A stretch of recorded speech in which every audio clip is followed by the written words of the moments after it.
Evan worked the late shift at the city's emergency dispatch center. It was usually quiet, mostly dealing with drunks and the occasional false alarm. He enjoyed the calm, the steady hum of the monitors, the soft flicker of security feeds from across the city. It was his little bubble of peace in a chaotic world. But on this particular Thursday, just after 2 a.m., the main line rang. He glanced at the screen. No number. Just an unsettling hiss of static. He picked it up. 911. What's your emergency? He said into his headset. Silence. Then a whisper, faint and distorted, like a child trying to speak underwater. He leaned closer to his console, straining to hear. Hello, can you repeat that? The voice came again, barely audible through the static. Please, don't hang up. And then the call disconnected. Evan logged the strange incident, took a sip of his now lukewarm coffee, and tried to shrug it off. But as his eyes scanned the bank of security monitors, a flicker on camera 7 caught his attention. It was the feed for the empty main lobby. For just a split second, he saw a little girl standing there. She had long dark hair and wore a white nightgown, her head tilted back as if staring at the ceiling. He blinked, and she was gone. He replayed the feed. Nothing, just an empty room. Just a glitch, he mumbled to himself. 30 minutes later, the same numberless call came through. The same crackling static. The same small, ghostly voice. It's cold here. Evan's throat went dry. Where are you calling from? I need your location to help you. There was a long, chilling pause.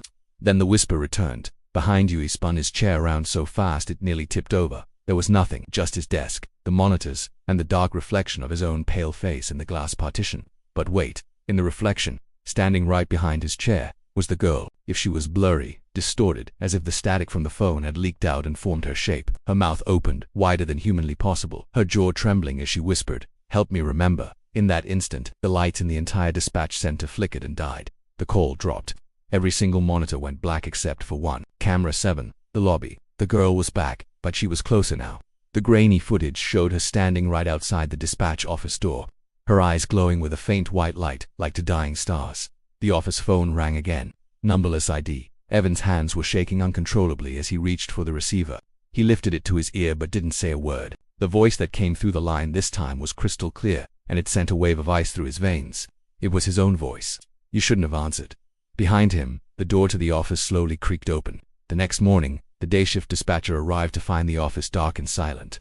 Evan's coffee was still warm on the desk, his headset neatly placed beside it. Every camera feed was black, except for one. Camera 7.